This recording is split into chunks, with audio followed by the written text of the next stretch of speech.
السلام علیکم ورحمۃ اللہ وبرکاتہ۔ آج 8 نومبر 2023 ہم رحیق المختوم کا سیشن نمبر 8 کرنے جا رہے ہیں۔ اللہ تعالیٰ ہمیں نبی کریم صلی اللہ علیہ وآلہ وسلم کی سیرت کے اوپر عمل کرنے کی توفیق عطا فرمائے، اس کو سمجھنے کی اور اس پر عمل کرنے کی توفیق عطا فرمائے۔ اللہ تعالیٰ ہمیں اس راستے پہ چلائے جو نبی کریم صلی اللہ علیہ وآلہ وسلم اور صحابہ کرام کا راستہ ہے۔ اللہ تعالیٰ ہمیں گمراہ قسم کے لوگوں سے اور بے ہدایت لوگوں سے اللہ تعالیٰ ہمیں اور آنے والے فتنوں سے اللہ تعالیٰ ہمیں محفوظ رکھے۔ تو اس میں ہم انشاءاللہ مکی دور کے بارے میں تفصیل سے پڑھیں گے، جس میں نبی کریم صلی اللہ علیہ وسلم کو مکی دور میں جو کھلی تبلیغ کا حکم ملا، اس راستے میں کون کون سی مشکلات آئیں، کس کس طرح سے معاملات ہوئے۔ تو سیشن سٹارٹ کرتے ہیں۔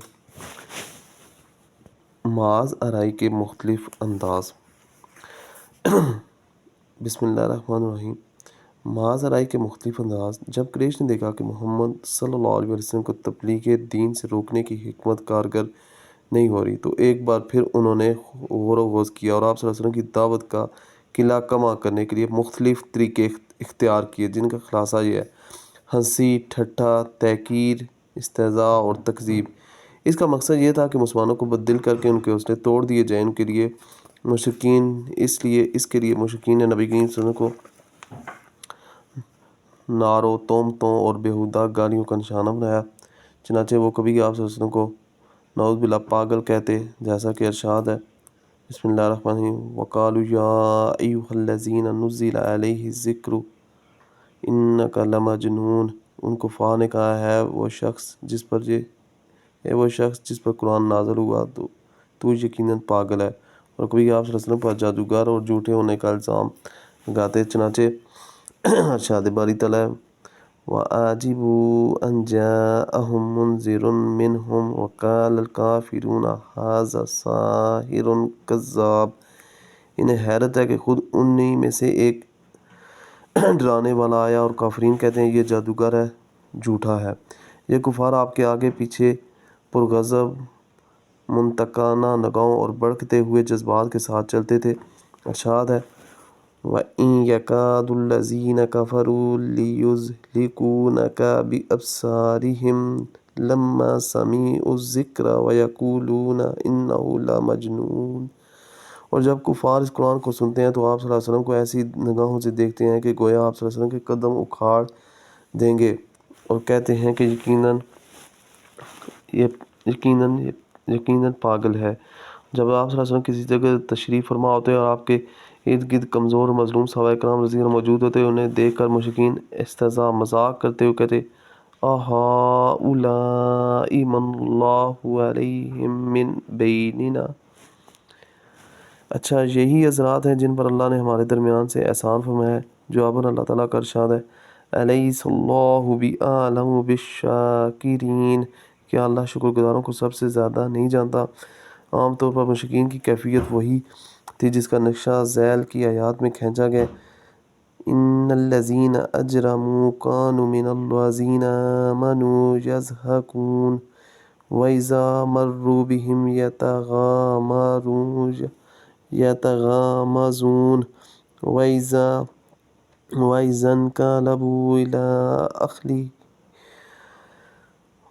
انقلبوا إلى أهلهم انقلبوا فكهين وإذا رأوهم قالوا إن هؤلاء لضالون وما أرسلوا عليهم حافظين۔ جو مجرم تھے وہ ایمان لانے والوں کا مذاق اڑاتے تھے، اور جب ان کے پاس سے گزرتے تو آنکھیں مارتے، اور جب اپنے گھروں کو پلٹتے تو لطف اندوز ہوتے ہوئے پلٹتے تھے، اور جب انہیں دیکھتے تو کہتے کہ یہی گمراہ ہیں، حالانکہ وہ ان پر نگران بنا کر نہیں بھیجے گئے تھے۔ معاذ آرائی کی دوسری صورت۔ آپ کی تعلیمات کو مسخ کرنا، شکوک و شبہات پیدا کرنا، جھوٹا پروپیگنڈا کرنا، تعلیمات سے لے کر شخصیت تک کو واہیات اعتراضوں کا نشانہ بنانا، اور یہ سب اس کثرت سے کرنا کہ عوام کو آپ صلی اللہ علیہ وسلم کی دعوت و تبلیغ پر غور کرنے کا موقع ہی نہ مل سکے۔ چنانچہ مشرکین کرام کہتے تھے، اساطیر الاولین اکتتبها فہی تملی علیہ بکرۃ واسیلا۔ یہ پہلوں کے افسانے ہیں جنہیں آپ صلی اللہ علیہ وسلم نے لکھوایا ہے، یہ اب یہ آپ صلی اللہ علیہ وسلم پر صبح شام تلاوت کیے جاتے ہیں۔ ان ھذا الا افک افترہ وانہ علیہ قوم آخرون۔ یہ محض جھوٹ ہے جسے اس نے گڑھ لیا اور کچھ دوسرے لوگوں نے اس پر اس کی عناد کی ہے۔ مشرکین بھی کہتے تھے کہ انما یعلمہ بشر، یہ قرآن تو آپ کو ایک انسان سکھاتا ہے۔ رسول اللہ صلی اللہ علیہ وسلم پر ان کا اعتراض یہ تھا کہ ما لہذا الرسول یأکل الطعام ویمشی فی الاسواق، یہ کیسا رسول ہے کہ کھانا کھاتا ہے اور بازاروں میں چلتا پھرتا ہے۔ قرآن شریف کے بہت سے مقامات پر مشرکین کا رد بھی کیا گیا، کہیں اعتراض نقل کر کے اور کہیں نقل کے بغیر۔ معاذ رائے کی تیسری صورت، پہلوں کے واقعات اور افسانوں سے قرآن کا مقابلہ کرنا اور لوگوں کو اسی میں الجھائے اور پھنسائے رکھنا۔ چنانچہ نصر بن حارث کا واقعہ، اس نے ایک بار قریش سے کہا، قریش کے لوگوں، خدا کی قسم تم پر ایسی آفتاب آن پڑی ہے کہ تم لوگ اب تک اس کا کوئی توڑ نہیں لا سکے۔ محمد صلی اللہ علیہ وسلم تم میں جوان تھے تو تمہارے سب سے پسندیدہ آدمی تھے، سب سے زیادہ سچے اور سب سے بڑھ کر امانتدار تھے۔ اب جب ان کی کن پٹیوں پر سفیدی دکھائی پڑنے کو ہے، یعنی ہدیڑ ہو چلے ہیں، تو وہ تمہارے پاس کچھ باتیں لے کر آئے ہیں تو تم کہتے ہو وہ جادوگر ہیں۔ نہیں بخدا، وہ جادوگر نہیں، ہم نے جادوگر دیکھے ہیں، ان کی جھاڑ پھونک اور گرہ بندی بھی دیکھی ہے، اور تم لوگ کہتے ہو وہ کان ہیں۔ نہیں بخدا، وہ کان بھی نہیں، ہم نے کان بھی دیکھے ہیں، ان کی الٹی سیدھی حرکتیں بھی دیکھی ہیں، ان کی فقرہ بندیاں بھی سنی ہیں۔ تم لوگ کہتے ہو وہ شاعر ہے۔ نہیں بخدا، وہ شاعر بھی نہیں ہے، ہم نے شعر بھی دیکھے ہیں، اور اس کے سارے احناف، حز، رجز وغیرہ سنے ہیں۔ تم لوگ کہتے ہیں وہ پاگل ہے۔ نہیں بخدا، وہ پاگل بھی نہیں، ہم نے پاگل بھی دیکھا ہے، یہاں نہ اس طرح کی گٹھن ہے، نہ ویسی بہکی باتیں کرتا ہے باتیں، اور نہ ہی ان کے جیسی فریب کارانہ گفتگو۔ قریش کے لوگوں، سوچو خدا کی قسم تم پر زبردست آفتاب آن پڑی ہے۔ اس کے بغیر نصر بن حارث سے ہیرا گیا، وہاں شامیوں بادشاہوں کے واقعات اور رستم و استفندار کے قصے سیکھے۔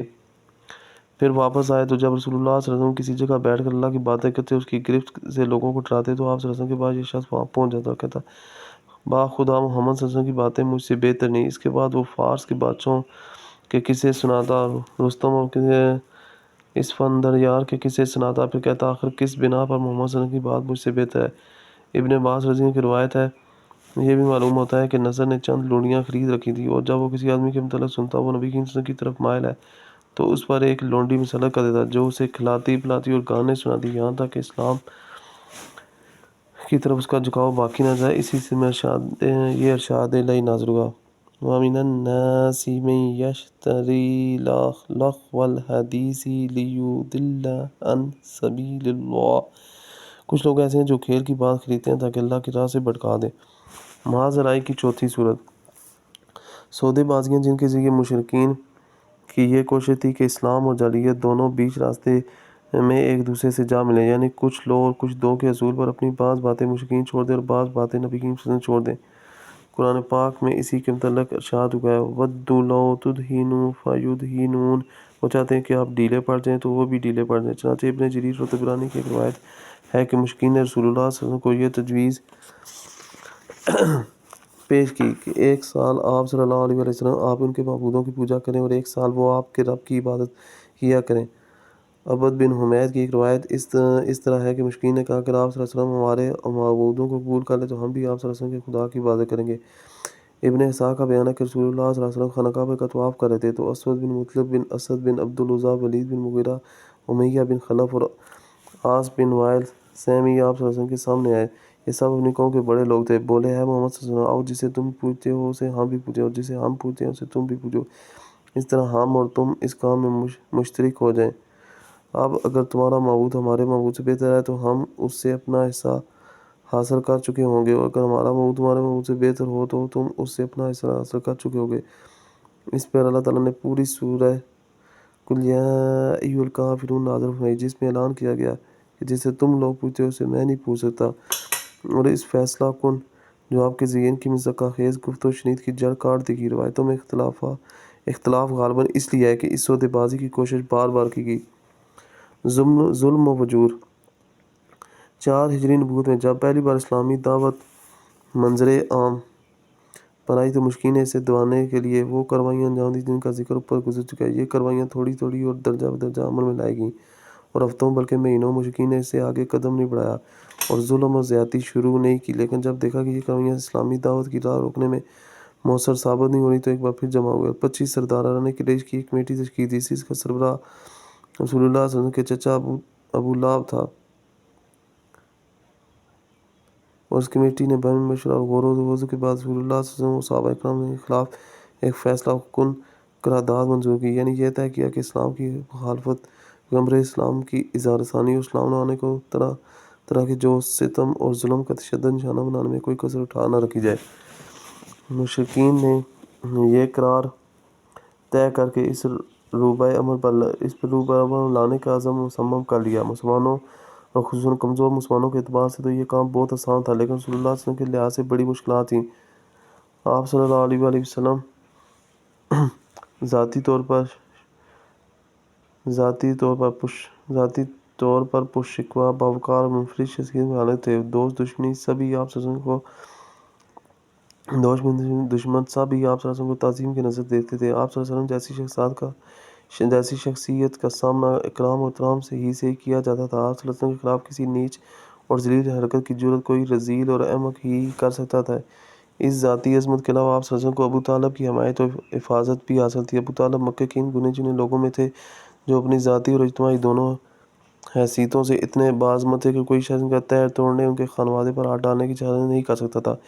اس صورتحال نے قریش کو سخت قلق، پریشانی اور کشمکش سے دوچار کر رکھا تھا، مگر سوال یہ ہے کہ جو دعوت ان کی مذہبی پیشوانی اور دنیاوی سربراہی کی جڑ کاٹ دینا چاہتی تھی، آخر اس پر اتنا لمبا صبر کب تک؟ بالآخر مشرکین نے ابو لہب کی سربراہی میں نبی کریم صلی اللہ علیہ وسلم اور مسلمانوں پر ظلم و جور کا آغاز کر دیا۔ در حقیقت نبی کریم صلی اللہ علیہ وسلم کے متعلق ابو لہب کا موقف روز اول ہی سے ہے کہ ابھی قریش نے اس طرح کی بات سوچی بھی نہ تھی، یہی تھا اس نے بنی ہاشم کی مجلس میں جو کچھ کیا، پھر کوئی صفحہ پر جو حرکت کی، اس کا ذکر پچھلے صفحات میں آ چکا ہے۔ بعض روایات میں یہ بھی مذکور ہے کہ اس نے کوئی صفحہ پر نبی کریم صلی اللہ علیہ وسلم کو مارنے کے لیے ایک پتھر بھی اٹھایا تھا۔ بعثت سے پہلے ابو لہب نے اپنے دونوں بیٹے عتبہ اور عتیبہ کی شادی نبی کریم صلی اللہ علیہ وسلم کی 2 صاحبزادیاں رقیہ اور ام کلثوم رضی اللہ عنہا سے کی تھی، لیکن بعثت کے بعد اس نے نہایت سختی اور درشتی سے ان دونوں کو طلاق دلوا دی۔ اس طرح جب نبی کریم صلی اللہ علیہ وسلم کے دوسرے صاحبزادے عبداللہ کا انتقال ہوا تو ابو لہب کو اس قدر خوشی ہوئی کہ وہ دوڑتا ہوا اپنے رفقا کے پاس پہنچا اور یہ خوشخبری سنائی کہ محمد صلی اللہ علیہ وسلم اب تر نسل بریدہ ہو گئے ہیں۔ ہم بھی یہ ذکر کر چکے ہیں کہ یام حج میں ابو لہب نبی کریم صلی اللہ علیہ وسلم کی تکذیب کے لیے بازاروں اور اجتماعات میں آپ صلی اللہ علیہ وسلم کے پیچھے لگا رہتا تھا۔ طارق بن عبداللہ محاربی کی روایت سے معلوم ہوتا ہے کہ یہ شخص صرف تکذیب ہی پر بس نہیں کرتا تھا بلکہ پتھر بھی مارتا رہتا تھا، جس سے آپ صلی اللہ علیہ وسلم کی ایڑیاں خون آلود ہو جاتی تھیں۔ ابو لہب کو بیوی ام جمیل جس کا نام عروہ تھا، جو حرب بن امیہ کی بیٹی اور ابو سفیان کی بہن تھی، وہ بھی نبی کریم صلی اللہ علیہ وسلم کی دعوت میں بڑے شور سے پیچھے نہ تھی، چنانچہ وہ نبی کریم صلی اللہ علیہ وسلم کے راستے اور دروازے پر رات کو کانٹے ڈال دیا کرتی تھی۔ خاصی بد زبان اور مفسدہ پرواز بھی تھی، چنانچہ نبی کریم صلی اللہ علیہ وسلم کے خلاف بد زبانی کرنا، لمبی چوڑی سیسہ کاری، افطرا پروازی سے کام لینا، فتنے کی آگ بھڑکانا اور خوفناک جنگ بپا رکھنا اس کا شیوا ہے۔ اس لیے قرآن نے اس کو حمالۃ الحطب، لکڑی ڈھونے والی کا لقب عطا کیا۔ جب اسے معلوم ہوا کہ اس کی اور اس کے شوہر کی مذمت میں قرآن نازل ہوا ہے تو وہ رسول اللہ صلی اللہ علیہ وسلم کو تلاش کرتی ہوئی آئی۔ آپ صلی اللہ علیہ وسلم خانہ کعبہ کے بعد مسجد حرام میں تشریف لے تھے اور ابوبکر صدیق رضی اللہ عنہ ہمراہ تھے۔ یہ مٹھی بھر پتھر لیے ہوئے تھی، سامنے کھڑی ہوئی تو اللہ نے اس کی نگاہ پکڑ لی اور وہ رسول اللہ صلی اللہ علیہ وسلم کو نہ دیکھ سکی، صرف ابوبکر صدیق رضی اللہ عنہ کو دیکھ تھی۔ اس نے سامنے پہنچتے ہی سوال کیا، ابوبکر تمہارا ساتھی کہاں ہے؟ مجھے معلوم ہوا ہے کہ وہ میری ہجو کرتا ہے، بخدا اگر میں اسے پا گئی تو اس کے منہ پر پتھر دے ماروں گی۔ دیکھو خدا کی قسم میں بھی شاعرہ ہوں۔ پھر اس نے یہ شعر سنایا، ہم نے مذمم کی نافرمانی کی، اس کے امر کو تسلیم نہ کیا اور اس کے دین کو نفرت و حقارت سے چھوڑ دیا، اس کے بعد واپس چلے گئے۔ ابوبکر صدیق رضی اللہ عنہ نے کہا، یا رسول اللہ صلی اللہ علیہ وسلم، کیا اس نے آپ صلی اللہ علیہ وسلم کو دیکھا نہیں؟ آپ صلی اللہ علیہ وسلم نے فرمایا نہیں، اس نے مجھے نہیں دیکھا، اللہ نے اس کی نگاہ پکڑ لی تھی۔ ابو بکر بازار نے بھی یہ واقعہ روایت کیا ہے۔ اس میں اتنا مزید اضافہ ہے کہ جب وہ بکر صدیق رضی اللہ عنہ کے پاس کھڑی تھی تو اس نے یہ بھی کہا کہ بکر تمہارے ساتھی نے ہماری ہجو بےزتی کی ہے۔ بکر رضی اللہ عنہ نے کہا نہیں، اس عمارت کے رب کی قسم نہ وہ شعر کہتے ہیں نہ اسے زبان پر لاتے ہیں۔ اس نے کہا تم سچ کہتے ہو۔ ابو لہب اس کے باوجود یہ ساری حرکتیں کر رہا تھا کہ رسول اللہ صلی اللہ علیہ وسلم کا چچا اور پڑوسی تھا۔ اس کا گھر آپ صلی اللہ علیہ وسلم کے گھر سے متصل تھا۔ اس طرح آپ صلی اللہ علیہ وسلم کے دوسرے پڑوسی بھی آپ صلی اللہ علیہ وسلم کے گھر کے اندر بتاتے تھے۔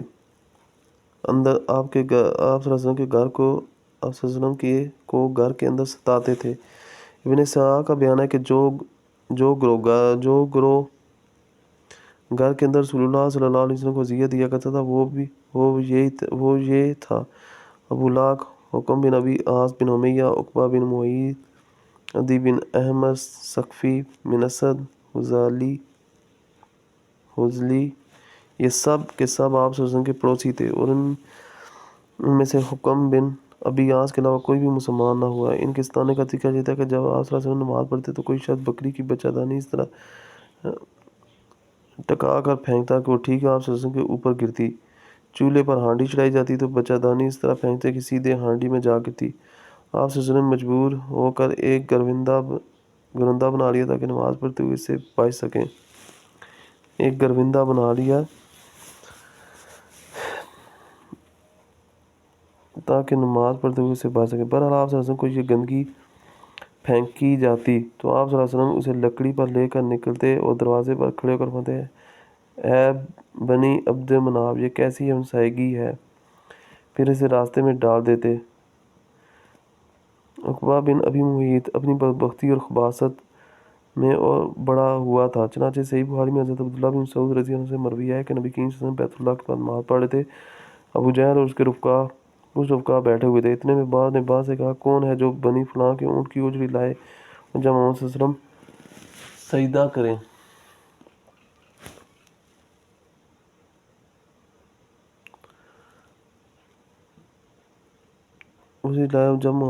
سجدہ کریں تو ان کی پیٹھ پر ڈال دے۔ اس پر قوم کا بدبخت ترین آدمی عقبہ بن ابی معیط اٹھا اور اوجری لا کر انتظار کرنے لگا۔ جب نبی کریم صلی اللہ علیہ وسلم سجدے میں تشریف لے گئے تو اسے آپ صلی اللہ علیہ وسلم کی پیٹھ پر دونوں کندھوں کے درمیان ڈال دیا۔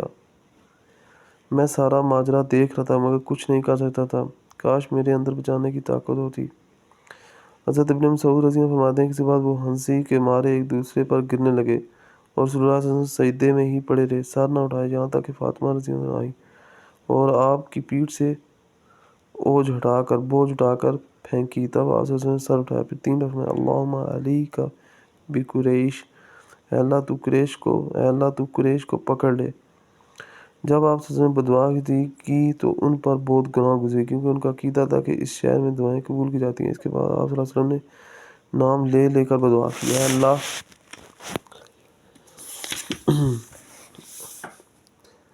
ابو جہل کو پکڑ لے، عتبہ بن ربیعہ، شیبہ بن ربیعہ، ولید بن عتبہ، امیہ بن خلف اور عقبہ بن ابی معیط کو پکڑ لے۔ انہوں نے ساتویں کا بھی نام گنایا، لیکن راوی کو یہ یاد نہ۔ ابن مسعود رضی اللہ عنہ فرماتے ہیں: اس ذات کی قسم جس کے ہاتھ میں میری جان ہے، میں نے دیکھا جن لوگوں کے نام رسول اللہ صلی اللہ علیہ وسلم نے گن کر لیے تھے، سب کے سب بدر کے کنویں میں مقتول پڑے ہوئے تھے۔ امیہ بن خلف کا وتیرہ تھا کہ جب وہ رسول اللہ صلی اللہ علیہ وسلم کو دیکھتا تو لعن طعن کرتا۔ اسی کے متعلق یہ آیت نازل ہوئی: وَيْلٌ لِكُلِّ ہُمَزَةٍ لُمَزَةٍ، ہر لعن طعن اور برائیاں کرنے والے کے لیے تباہی ہے۔ ابن شام کہتے ہیں کہ ہمز وہ شخص ہے جو لانیہ گالی بکے اور آنکھیں ٹیڑھی کر کے اشارے کرے، اور لمزہ وہ شخص ہے جو پیٹھ پیچھے لوگوں کی برائیاں کرے اور انہیں اذیت دے۔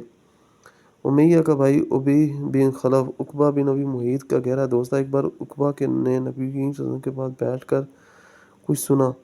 ابی کو معلوم ہوا تو اس نے عقبہ کو سخت اس کا عتاب کیا اور اس سے مطالبہ کیا کہ جا کر رسول اللہ صلی اللہ علیہ وسلم کے منہ پر تھوک آئے۔ آخر عقبہ نے ایسا ہی کیا۔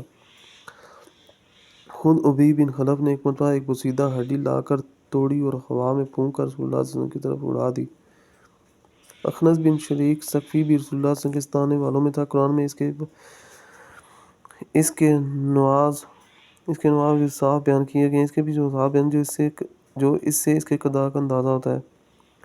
وَلَا تُؤْتِ كُلَّ خَلَّافٍ مَّهِينٍ هَمَّازٍ مَّشَّاءٍ بِنَمِيمٍ مَّنَّاعٍ لِّلْخَيْرِ وَلَا تُؤْتِ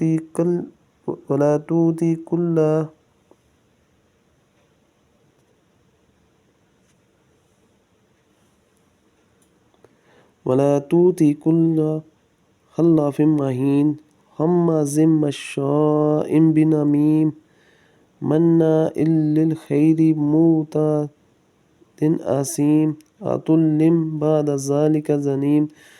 تم بات نہ مانو کسی قسم والے اور ذلیل کی، جو لعن طعن کرتا ہے، چگلیاں کھاتا ہے، بھلائی سے روکتا ہے، حد درجہ ظالم، بد عمل اور جفا کار ہے، اور اس کے بعد بد اصل بھی ہے۔ ابو جہل کبھی بھی رسول اللہ صلی اللہ علیہ وسلم کے پاس آ کر قرآن سنتا تھا، لیکن بس سنتا ہی تھا، ایمان و اطاعت اور ادب و خشیت اختیار نہیں کرتا تھا۔ وہ رسول اللہ صلی اللہ علیہ وسلم کو اپنی بات سے اذیت پہنچاتا اور اللہ کی راہ سے روکتا تھا، پھر اپنی اس حرکت اور برائی پر ناز اور فخر کرتا ہوا جاتا تھا، گویا اس نے کوئی قابل ذکر کارنامہ انجام دے دیا ہے۔ قرآن مجید کی یہ آیات اس شخص کے بارے میں نازل ہوئی، فَلَا صَدَّقَ وَلَا صَلَّى، نہ اس نے صدقہ دیا، نہ نماز پڑھی، بلکہ جھٹلایا اور پیٹھ پھیری۔ پھر وہ اکڑتا ہوا اپنے گھر والوں کے پاس گیا، تیرے خوب لائق ہے۔ اس شخص نے پہلے دن جب نبی کریم صلی اللہ علیہ وسلم کو نماز پڑھتے ہوئے دیکھا تو اسی دن سے آپ صلی اللہ علیہ وسلم کو نماز سے روکتا رہا۔ ایک بار نبی کریم صلی اللہ علیہ وسلم مقام ابراہیم کے بعد نماز پڑھ رہے تھے کہ اس کا گزر ہوا، دیکھتے ہوئے بولا، محمد صلی اللہ علیہ وسلم، کیا میں نے تجھے اس سے منع نہیں کیا؟ ساتھ ہی دھمکی بھی دی۔ رسول اللہ صلی اللہ علیہ وسلم نے بھی ڈانٹ کر سختی سے جواب دیا۔ اس پر وہ کہنے لگا، ہے محمد صلی اللہ علیہ وآلہ وسلم مجھے کہا ہے کہ دھمکی دے رہے ہیں، دیکھو خدا قسم اس وادی مکہ میں میری محفل سب سے بڑی ہے۔ اس پر اللہ تعالیٰ نے یہ آیت نازل فرمائی، فَلْيَدْعُ نَادِیَہُ،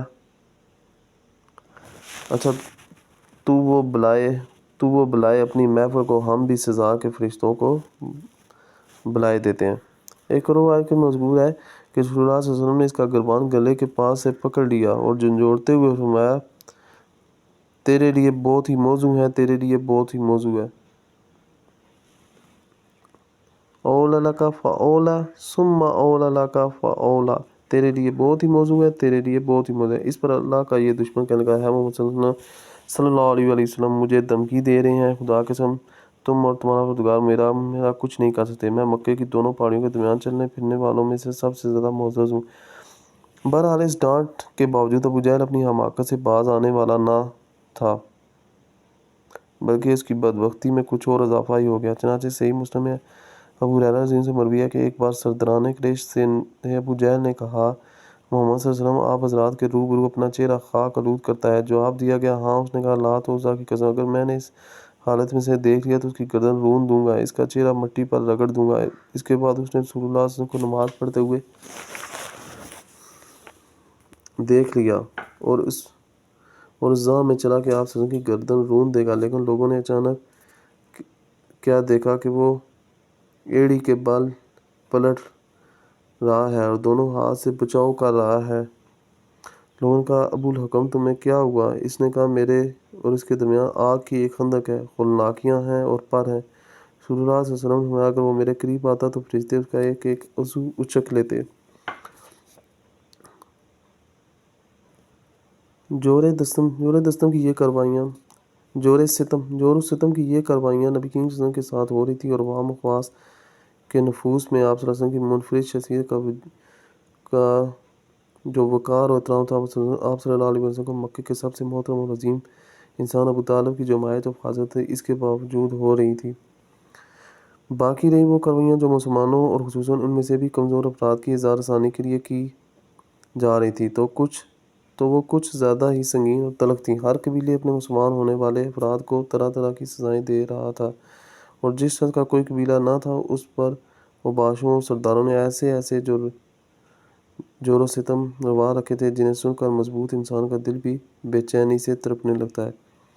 ابو جہل جب کسی معزز اور طاقتور آدمی کے مسلمان ہونے کی خبر سنتا تو اسے برا بھلا کہتا، ذلیل اور رسوا کرتا، مال و جاہ کو سخت خسارے سے دوچار کرنے کی دھمکیاں دیتا، اور اگر کوئی کمزور مسلمان ہوتا تو اسے مارتا اور دوسروں کو بھی برا نگہتا کرتا۔ حضرت عثمان بن عفان رضی اللہ عنہ کا چچا انہیں ایک کھجور کی چٹائی میں لپیٹ کر نیچے سے دھواں دیتا۔ حضرت مصعب بن عمیر رضی اللہ عنہ کی ماں کو ان کے اسلام لانے کا علم ہوا تو ان کا دانہ پانی بند کر دیا، انہیں گھر سے نکال دیا۔ یہ بڑے ناز اور نعمت میں پلے تھے، حالات کی شدت سے وہ دوچار ہوئے تو کھال اس طرح ادھر کی جیسے سانپ کچلی چھوڑتا ہے۔ حضرت بلال رضی اللہ عنہ امیہ بن خلف جہمی کے غلام تھے۔ امیہ ان کی گردن میں رسی ڈال کر لڑکوں کو دے دیتا، انہیں مکے کے پہاڑوں میں گھماتے پھرتے تھے، یہاں تک کہ گردن پر رسی کا نشان پڑ جاتا تھا۔ خود امیہ بھی انہیں باندھ کر ڈنڈے سے مارتا تھا اور چچراتی دھوپ میں جبراً بٹھائے رکھاتا تھا، اور کھانا پانی بھی نہ دیتا بلکہ بھوکا پیاسا رکھتا تھا۔ اس سے کہیں بڑھ کر یہ ظلم کرتا تھا کہ جب دوپہر کی گرمی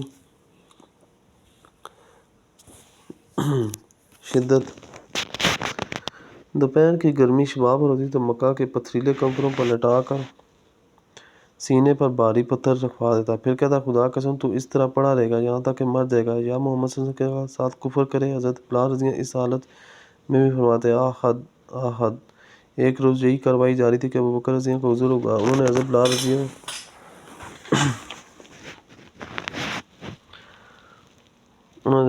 عنہ کو ایک کالے غلام کے بدلے، اور کہا جاتا ہے کہ 200 درہم 735 گرام چاندی یا 280 درہم 1 کلو سے زائد چاندی کے بدلے خرید کر عطا کر دیا۔ حضرت عمار بن یاسر رضی اللہ عنہ بنو مخزوم کے غلام تھے، انہوں نے اور ان کے والدین اسلام قبول کیا تو ان کے پر قیامت ٹوٹ پڑی۔ مشرکین جن میں ابو جہل پیش تھا، سخت دھوپ کے بعد انہیں پتھریلی زمین پر لے جا کر اس کی تپش سے سزا دیتا۔ ایک بار انہیں اسی طرح سزا دی جا رہی تھی کہ نبی کریم صلی اللہ علیہ وسلم کا گزر ہوا۔ آپ صلی اللہ علیہ وسلم نے فرمایا، آل یاسر صبر کرنا تمہارا ٹھکانہ جنت ہے۔ آخر کار یاسر ظلم کی تاب نہ لا کر وفات پا گئے، اور سمیہ رضی اللہ عنہ جو حضرت عمار رضی اللہ عنہ کی والدہ تھیں، ان کی شرمگاہ میں ابو جہل نے نیزہ مارا اور وہ دم توڑ گئی۔ یہ اسلام میں پہلی شہیدہ ہیں۔ حضرت عمار رضی اللہ عنہ پر سختی کا سلسلہ جاری رہا، انہیں کبھی دھوپ میں تپایا جاتا تو کبھی ان کے سینے پر سرخ پتھر رکھ دیا جاتا اور کبھی پانی میں ڈبویا جاتا۔ ان سے مشرکین کہتے تھے کہ جب تک تم محمد صلی اللہ علیہ وسلم کو گالی نہ دو گے یا لات و عزیٰ کے بارے میں کلمہ خیر نہ کہو گے، ہم تمہیں چھوڑ نہیں سکتے۔ حضرت عمار رضی اللہ عنہ مجبوراً ان کی بات مان لی، پھر نبی کریم صلی اللہ علیہ وسلم کے پاس روتے اور معذرت کرتے ہوئے تشریف لاتے۔ اس پر یہ آیت نازل ہوئی، بسم اللہ الرحمن الرحیم، من کفر باللہ من بعد ایمانہ الا من اکرہ وقلبہ مطمئن بالایمان۔ جس نے اللہ پر ایمان لانے کے بعد کفر کیا، اس پر اللہ کا غضب و عذاب عظیم ہے، لیکن جسے مجبور کیا جائے اور اس کا دل ایمان پر مطمئن ہو، اس پر کوئی گرفت نہیں۔ حضرت فقیہ جن کا نام فلاح تھا، بنی عبدالدار کے غلام تھے، ان کے یہ مالکان ان کا پاؤں رسی سے باندھ کر انہیں زمین پر گھسیٹتے تھے۔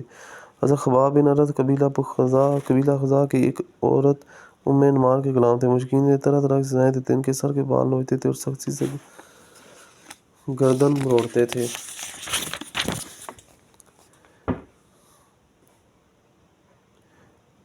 انہیں کئی بار دیکھتے انگاروں پر لٹکا کر اوپر سے پتھر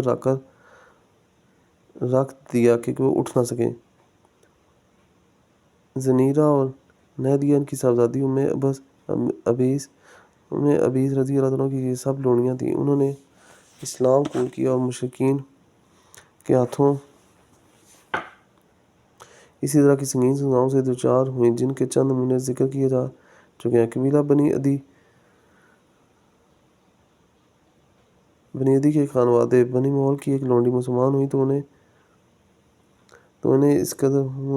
حضرت عمر بن خطاب رضی اللہ عنہ جو بنی عدی سے تعلق رکھتے تھے ابھی مسلمان نہیں ہوئے تھے، اس قدر مارتے تھے کہ مارتے مارتے خود تھک جاتے تھے۔ اس کے بعد کہتے تھے کہ میں نے تجھے کسی مرض کی وجہ سے نہیں بلکہ میں تھک جانے کی وجہ سے چھوڑا۔ آخر کار حضرت ابوبکر صدیق رضی اللہ عنہ نے بلال رضی اللہ عنہ اور حضرت عامر بن کوہیرا کی طرح ان لونیوں کو بھی کا اظہار کر دیا۔ مشرکین نے سزا کی ایک شکل یہ بھی اختیار کی تھی کہ بعض صحابہ کو اونٹ اور گائے کی کچی کھال میں لپیٹ کر دھوپ میں ڈال دیتے تھے اور بعض کو لوہے کی زرہ بنا کر جلتے ہوئے پتھر پر لٹا دیتے تھے۔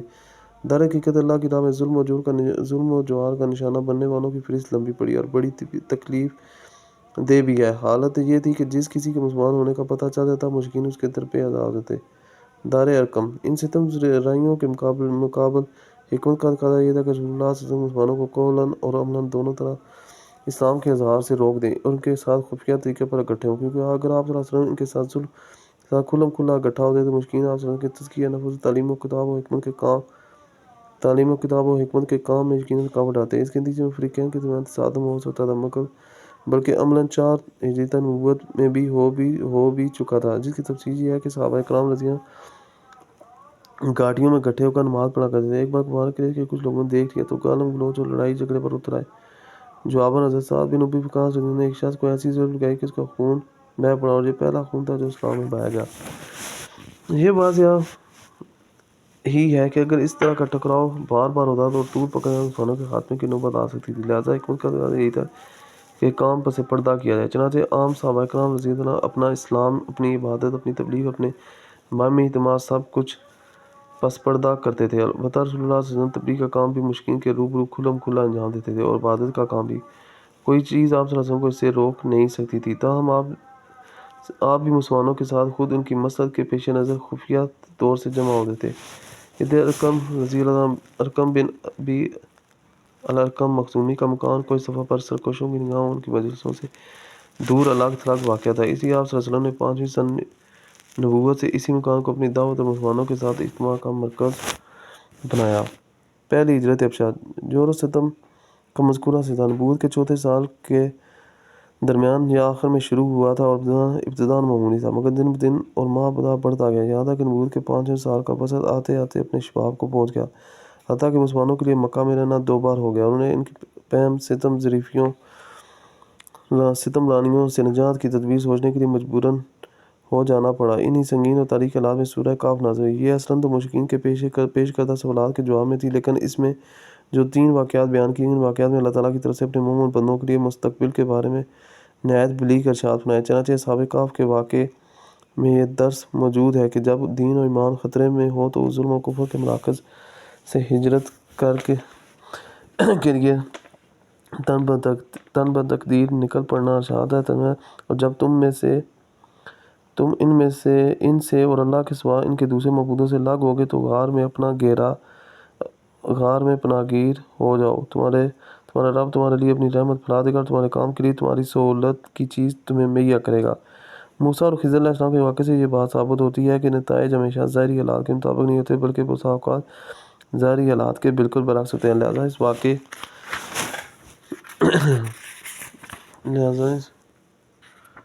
لہٰذا اس واقعے میں اس بات کی طرف لطیف اشارہ پناہ ہے کہ مسلمانوں کے خلاف اس وقت جو ظلم و تشدد برپا تھا اس کے نتائج بالکل برعکس نکلیں گے، اور یہ سرکش مشرکین اگر ایمان نہ لائے تو آئندہ ہی مقہور و مجبور مسلمانوں کے سامنے سرنگوں ہو کر اپنی قسمت کے فیصلے کے لیے پیش ہوں گے۔ ذوالقرنین کے واقعے میں چند خاص باتوں کی طرف اشارہ ہے کہ یہ کہ زمین اللہ کی ہے اور اپنے بندوں ہی سے جسے چاہتا ہے اس کا وارث بناتا ہے، یہ کہ فلاح و کامرانی ایمان ہی کی راہ میں ہے، کفر کی راہ میں نہیں، یہ کہ اللہ تعالیٰ رہ کر اپنے بندوں میں سے ایسے افراد کھڑے کرتا رہے جو مجبور و مقہور انسانوں کو اس دور کے بھی یاجوج ماجوج سے نجات دلاتے ہیں، یہ کہ اللہ کے صالح بندے ہی زمین کی وراثت کے سب سے زیادہ حقدار ہیں۔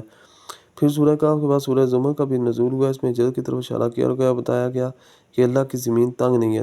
ترجمہ جن لوگوں نے اس دنیا میں اچھائی کی ان کے لیے اچھائی اور اللہ کی زمین کشادہ ہے، صبر کرنے والوں کو ان کا اجر حساب دیا جائے گا۔ ادھر رسول اللہ صلی اللہ علیہ وسلم کو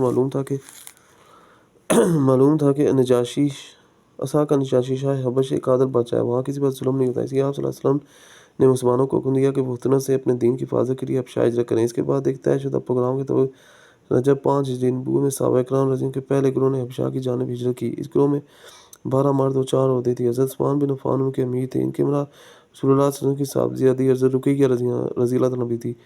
رسول اللہ صلی اللہ علیہ وسلم کے بارے میں فرمایا کہ حضرت ابراہیم علیہ السلام اور حضرت لوط علیہ السلام کے بعد یہ پہلا گھرانہ ہے جس نے اللہ کی راہ میں ہجرت کی۔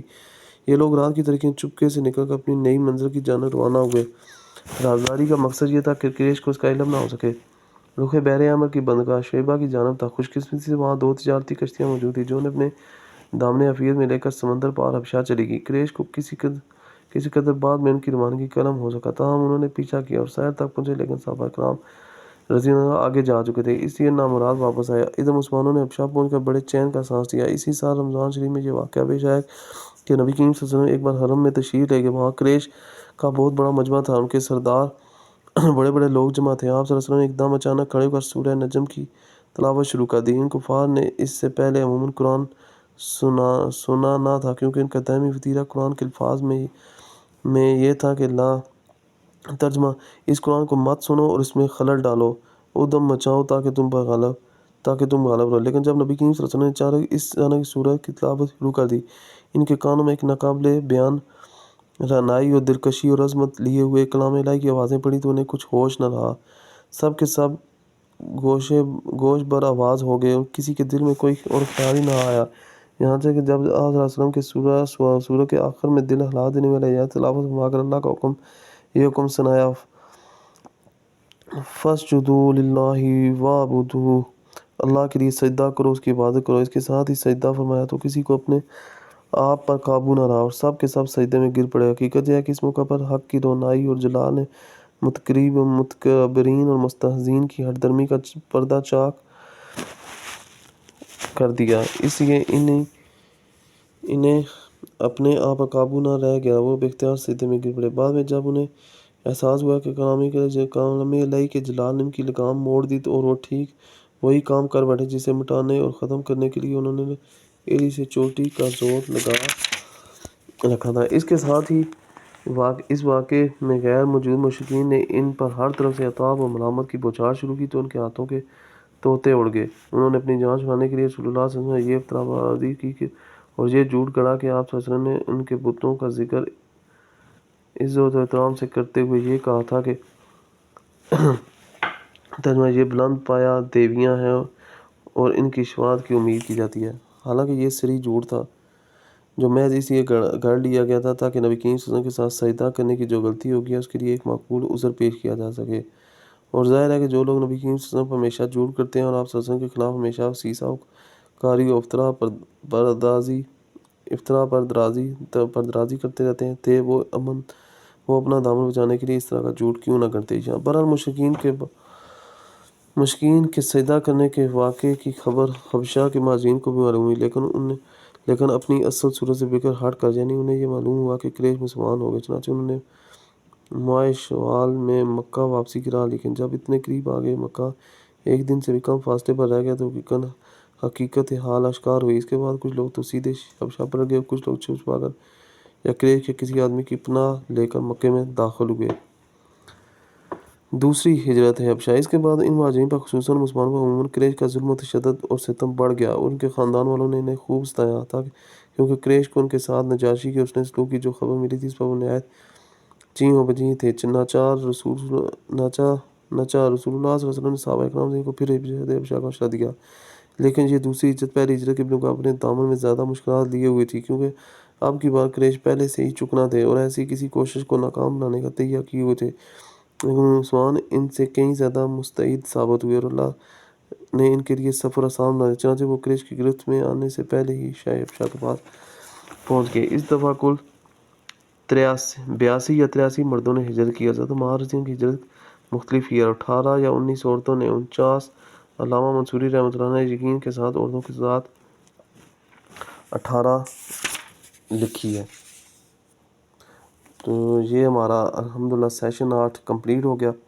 انشاءاللہ ہم ابھی سیشن 8 مہاجرین حبشہ کے خلاف قریش کی سازش وہ انشاءاللہ پڑھیں گے۔ اللہ تعالیٰ جو پڑھا اس پر عمل کرنے کی توفیق عطا فرمائے اور سمجھنے کی توفیق عطا فرمائے، اور جو غلطی کوتاہی ہوگی ہم سے اللہ تعالیٰ معاف فرمائے۔ السلام علیکم ورحمۃ اللہ وبرکاتہ۔ جزاکم اللہ خیر احسن۔